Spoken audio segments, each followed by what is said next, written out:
What a day that will be. It's so wonderful to sing about heaven, to remind ourselves of where we're going. As we think about getting to where we're going, it should make this life pale in comparison. And that should be what we're doing as the church, is trying our best to get to our final reward. That's part of what the church is designed to do. The church is designed to help us, each individual Christian, fulfill our responsibility to Christ and get to be with Him in eternity. And what an amazing thought that is. But while we are here, while we have not yet reached eternity, that journey to get there is a difficult journey. And in the church, there are a lot of difficult things that we have to accomplish. There's a lot of work that we have to do to reach out to those who don't know the gospel, to minister to Christians who are struggling with their faith or with sin, to help those who are dealing with difficulties in various struggles of life, need and suffering and so forth. And to do that, we have to have leadership. It's interesting, when you look at really every religious organization, much less every group of people that would call themselves Christians in our world today, you see a variety of different kinds of leadership. You see some that have just a complete hierarchy, almost, well, really, it was based off of a governmental system that they were originally under. You see that kind of system set up. You see others where you have essentially almost like what our own government is set up. You have kind of a legislature, if you will, that governs that particular religious body. You have others that are almost completely autonomous, even in the local congregations themselves. They just everyone speaks up and they just kind of go with the majority opinion. You have all sorts of different kinds of governments within religious institutions, but you don't have any religious institutions without some form of leadership. In any endeavor, we need leadership. If we're going to accomplish something, we need leadership. God saw this in the home. We need to have clearly defined roles so that what needs to be accomplished in the home can be accomplished. You see that in society. God Himself says that He is the one who gives power to those who are in power in government. And you see that in the church. This morning, we're going to look at the idea of Christian leadership. We're going to look at how much it is needed, and we're going to look at exactly what that means, not just for those who we might think of as the appointed leaders, but what that should mean for all of us. But the fact remains, the first thing we really have to understand as we think about it is the church specifically needs leaders. The church needs leaders. There is a reason why we have leadership in the church addressed extensively in the New Testament. And we're going to look at that in detail in just a moment, some of the passages that talk about that. But I want us to think for a moment about the church as it is often described as an army. The church as an army in a fight. That is how it's described, right? We don't wrestle against flesh and blood, as Paul would said. We wrestle against principalities and powers and the ruler of the darkness of this age. It's a spiritual fight, but it is a fight. We're in a war. In a war, you need leaders. I think I mentioned before, one of my favorite shows about World War II is a Band of Brothers. It's a mini-series. It's an excellent depiction. And again, if you can filter it, that's best because there's a lot of language in it. But in terms of the depiction of what the individual soldier had to go through in the Second World War, it's excellently done. But something you see in there, something that I really absolutely love about that depiction is how important leadership was to those men. One of my favorite characters is Lieutenant Winters. He goes through several different ranks throughout the show, gets promoted. But Winters is the epitome of an excellent leader. He knows exactly what his men need. He wants to be there for them. And because of that, Easy Company, who the show follows, the company that the show follows, Easy Company benefits as a result. But you also see throughout the show what happens when you have either poor leadership or no leadership. There's one particular instance where there's a man named Captain Dyke. He is put in charge of a particular, I believe it's a battalion. They are going to take a rather insignificant location that is held by the enemy. It's really a simple operation. All they have to do is just go in. They have to be very aggressive. As long as they go in quickly, they will be able to overrun the enemy and everything will be fine. If they hesitate, everything is not going to be fine because there's an open area of ground they have to cover. And so Dyke is told very specifically, this is what needs to be done. But Dyke is not a good leader. So he gets about halfway across the field and the enemy starts firing on them. It's not too bad and they have some cover. If they just keep going, they'll be fine. But he stops. He stops. He gets confused. He gets turned around. He hides behind some cover so that he's protected. And his men start to fall. And eventually it gets so bad, he begins ordering ridiculous orders to try and go around and flank them or to do this or to do that, when all they need to do is just rush straight at the enemy. And finally, Winters, who sees the tragedy that is unfolding, has to send in another leader to take over. That's what happens when there is no leadership. That's why God understood the church needs leaders. In Acts chapter 14 and verse 23, as the church is beginning to be established throughout not just Judea and so forth, but throughout the Roman world, you have them appointing elders in every city, appointing elders in every church. Why? Well, certainly at this time, the apostles were kind of the initial leaders of the church, and as long as they remained alive, they retained that role of being leaders. But they were preparing through the wisdom of God for the fact that they weren't going to be around forever. And that was not the design that God wanted for the church. There wasn't supposed to be an overarching hierarchy of leadership over all churches around the world. God wanted elders in each congregation.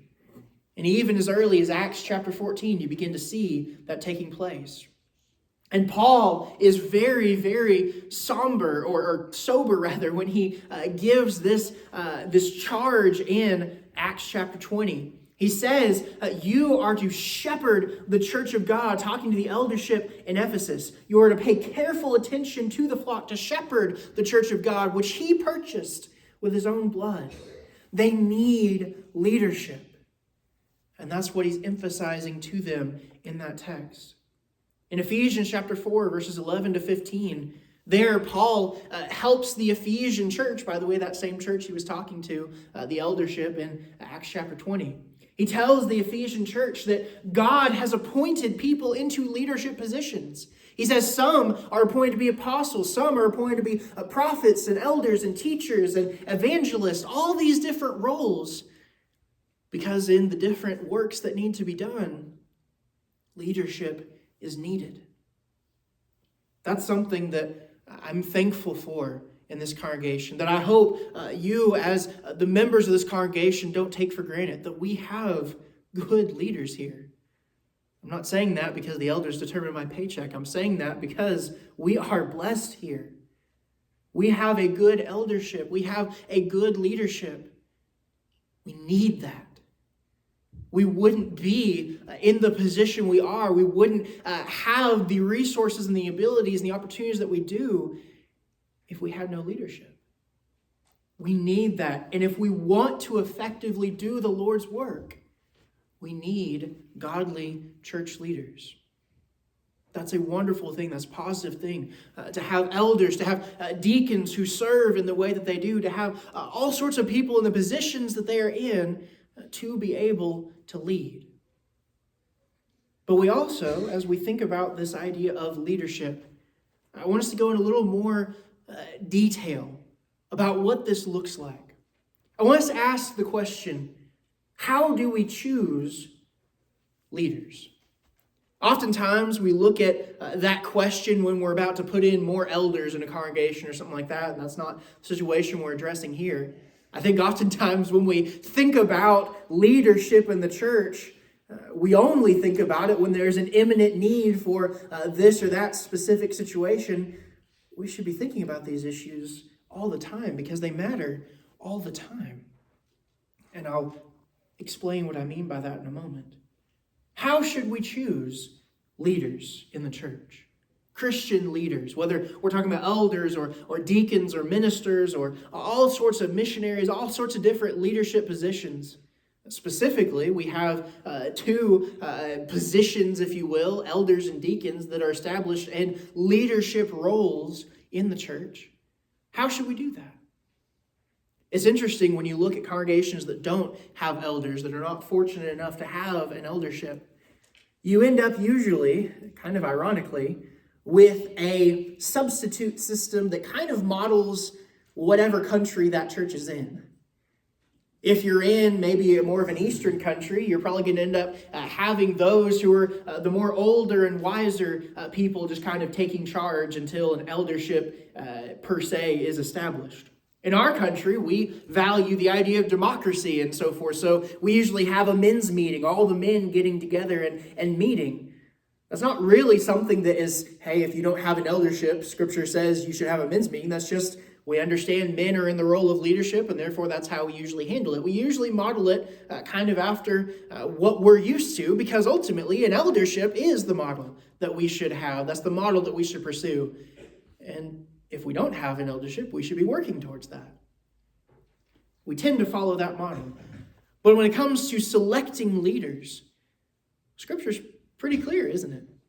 We have two passages that give us very detailed instructions on how to choose godly leaders. 1 Timothy chapter 3, verses 1 through 13, you have extensive descriptions of what you should look for when you're wanting to put elders and deacons in the role of elder and deacon in a local congregation. There's a long list, and he even starts off by saying, if someone aspires to the office of an overseer, talking about an elder, what we usually term an elder, if someone aspires to that role, they're desiring a good thing. That's a good, honorable, positive thing. In fact, we have throughout the New Testament statements about how much we should honor and respect those who are willing to serve in that way. In Titus chapter 1, verses 5 through 9, we have another list of things that we should look for when we're trying to appoint elders into that position. And ultimately, when you look at both of those lists, you have this idea of those who are doing something we should imitate. Paul himself says in 1 Corinthians 11, verse 1, imitate me as I imitate Christ. He's saying, if I am doing what someone who is following Christ should do, then you should be looking to me as an example. Christ, of course, is the ultimate, the flawless example. No human is flawless. But Paul is saying, as an apostle, if I'm doing what God has said that a Christian should do, then you should imitate me. And that's kind of the same idea that we see in both of these sections that talk about choosing leaders. In Titus, he says, as I told you already, I want you to appoint elders in every church. I want you to select this type of man to put in that position. It's a very serious role, so serious that we have two different references by Paul in two different letters to what the type of person that we're looking for should be, who they should be, what kind of person. The Bible gives us a simple guide to finding good Christian leaders.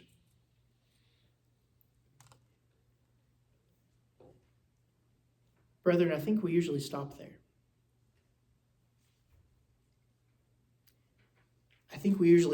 And here's what I mean.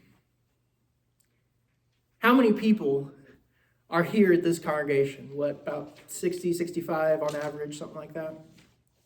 How many are elders? 4 in our case. Very small minority of the overall number of people that meet here. So unless you're one of those 4 elders, how many of us look at this list and say, Oh, yes, I need to look at this list. I need to pay attention to this list. This applies to me. I mean, half of y'all are women, right? You're like, oh, this is not me at all. And then most of the rest of us are not elders and have no plans to be elders or don't feel like that's something we want to do. So how many of us have actually taken the time to look at 1 Timothy 3 and Titus 1? Brethren, I would submit to you, these passages are not specific to elders in the sense that we usually think they are.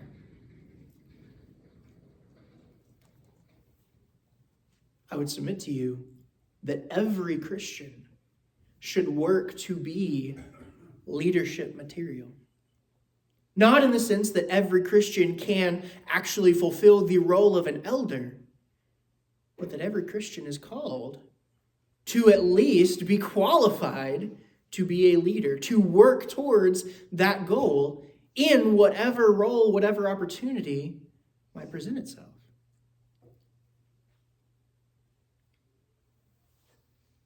There's a gentleman who wrote a book, well, several books actually. The book that I'm most familiar with is called The 7 Habits of Highly Effective People. Excellent book in a lot of ways, a lot of insights in it about how we think, about how we should approach just life in general in terms of psychology, productivity, things like that. But something that he said I really liked. You might have heard the phrase, right? You might have heard that someone is born as a leader. They're a born leader, right?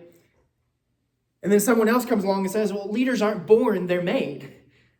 You're not just born a leader, you have to be forged into that, right? You have to, through your life experiences, you have to be put in the position where that part of you is developed. Well, Stephen Covey, I think I'm pronouncing his last name right, he said neither of those are true. In fact, he said, leaders are not born or made. They are self-made. Leaders are not born or made, they are self-made. In other words, everyone who is a leader because they have chosen to be a leader. Now, does that mean that there aren't some people who have specific talents and abilities that help them in that? Well, sure. But there are also a lot of leaders, even in the New Testament, who don't fit the model of a born leader at all, but they chose to be one. They chose to step up. They chose to pursue what they needed to do to become a leader, or at least to have the qualities of a leader. They may not ever bear any kind of role or any kind of title that says this is a leader. But when it comes to their influence, they could say, imitate me as I imitate Christ, except they're probably too humble to even say that. In Hebrews chapter 5 and verse 12, we've probably heard this verse many, many times. The writer of Hebrews is speaking to his audience that he's writing to. People who are being pulled away from Christianity to go back into Judaism. And the writer of Hebrews says to them, I'm having to teach you basic principles, but by this time, being Christians as long as you have been, you ought to be teachers. You ought to be in the position where you are teaching others. Now, he's not saying every single one of them should have Professor so-and-so on a tag on their desk. He's saying every one of them, in whatever opportunity, whatever role they're in, should be in the position where they have grown to the point, whether it's mothers teaching children, older women teaching younger women, older men teaching younger men, or maybe the traditional or conventional things that we think about, people who are in actual positions of elders and deacons and preachers. In any case, whatever it is, whatever opportunity, whatever role it is, you should be teachers, he's saying to them. Not because you were born to be in that position, not because somehow your specific circumstances have forged you into leadership material, because you should have chosen to grow. You should have chosen to pursue that kind of lifestyle. I want us to look back at the verses we alluded to earlier. 1 Timothy chapter 3, let's start there. He talks about the office of an overseer, that being a positive thing. I want to read for us the list of what kind of person should have this role. An overseer, verse 2, must be above reproach. In other words, not be someone that is living a lifestyle that people can say, oh, they're not a good person. The husband of one wife, that actually means a one-woman man. In other words, someone who is not an adulterer or a fornicator, who is sexually pure.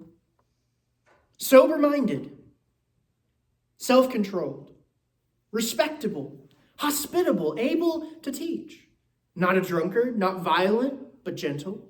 Not quarrelsome, not a lover of money. He must manage his own household well, with all dignity, keeping his children submissive.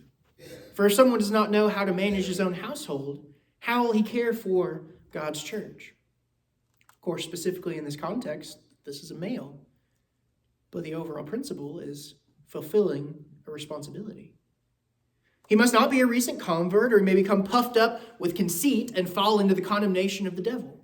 Moreover, he must be well thought of by outsiders, so that he may not fall into disgrace, into a snare of the devil. Brethren, I want you to honestly read that list and ask if there's anything in that list that does not apply to every Christian. Well, I can't be the husband of one wife, I'm a woman. The point is not being an adulterer or a fornicator. That applies to anyone. Well, I can't rule over my children. I don't have any children. The point is fulfilling responsibilities. Everything in that list is intended to focus. Yes, some of them are specific, but the general principle is this is an individual who has shown they are in the best, to the best of their ability, doing what God wants them to do, living how God wants them to live. The things in this list are things that every Christian should pursue. The same list almost is given for deacons. They're to be dignified. They're not to be double-tongued. Certainly, Christians in any situation should not be double-tongued. Not addicted to much wine, not greedy for dishonest gain, holding the mystery of the faith with a clear conscience. Shouldn't that describe every Christian? Look in Titus chapter 1, the other passage that addresses leaders in the church. Starting in verse 6. If anyone is above reproach, the husband of one wife, we already talked about those, whose children are faithful and not open to the charge of debauchery or insubordination. For an overseer as God's steward must be above reproach, not be arrogant or quick-tempered or a drunkard or violent or greedy for gain, but hospitable, a lover of good, self-controlled, upright, holy, and disciplined. Hold firm to the trustworthy word as taught, so that he may be able to give instruction in sound doctrine and rebuke those who contradict it. Aren't we all supposed to be at least working towards the ability to spread the gospel? To tell at least our neighbor, our friend, about the faith that we hold dear? Aren't we all supposed to have the qualities of not allowing the things of this world to pull us aside, to distract us from our role as servants of God? It's ironic, actually, at least in my own experience, a lot of discussions about elders and deacons specifically end up focusing on that whole husband of one wife or on the children. And those are discussions that need to be had, I don't deny. But those are the specific things that we can tangibly say, oh, well, they're married or they're not married. Oh, they have children or they don't have children. And so we hone in on those things because they're tangible. We miss the point. This is a description of what Christians should strive for. Every Christian. In principle, every Christian should meet the description that is given here. Are there some specifics that specifically apply to people in this role? Yes. But the principle should apply to us all. We're going to look over at least the next couple weeks more specifically at some of these ideas. not in an effort to somehow imply that the elders are not living up to this. As I said, I have so much respect for our elders. I believe we have excellent, godly men in leadership positions. This isn't addressed to them at all, really, although I hope it's encouraging to them. I want us as a congregation to look at these things because all of us should be pursuing them. All of us should be working towards the point where we can say, by this time I'm a teacher. All of us should be working toward the point where we can say, I'm above reproach. All of us should be working towards the point where I can say as a Christian, I am trying to be equipped, to be qualified, to where if, in my specific role and circumstance within the church, I was presented with the opportunity, or there was a need that presented itself where someone needs to step up and lead, I could do it in whatever way is appropriate, again, for my specific role and situation. All of us should be striving for that. Again, in Titus chapter 2, verses 2 through 6, what do we have there? We have roles. We have opportunities for everyone in every position to be a leader in some capacity. Older men teach younger men. Older women teach younger women. Younger men be pure and act in the right way and be pursuing the wisdom and the faithfulness of the older men. Younger women be loving towards their spouses, be loving towards their children, fulfill the role they've been given. In all of these things, what are all people in the church being called to do? Being called to be leaders in their specific situation. 1 Timothy 3 and Titus 1 are not checklists of things that we should just, oh, yep, they're this, they're this, they're this. All right, we can put them in as an elder or a deacon. They give us insight as to the ideal that all Christians should be striving for. The men who are chosen to lead in those specific offices are chosen because they are showing that they are progressing, growing, improving, and demonstrating the ability to lead by example in things that all Christians should be doing. But all Christians should be doing them. These are not passages for us to ignore or to say that doesn't apply to me. Even if we never serve, we should all pursue the qualities of a godly leader. All of us. None of us are off the hook. Ever. Not if we're Christians. We signed up to fight. We signed up to be soldiers. If we're soldiers, we follow orders. If we follow orders, the orders are, you be the type of person that I can promote. You be the type of person that shows that you are a faithful soldier. That's when we get the reward. That's how we get the crown. If there's anything we can do for you this morning, we encourage you to come. We always stand ready to help. Please let us know as we stand and sing.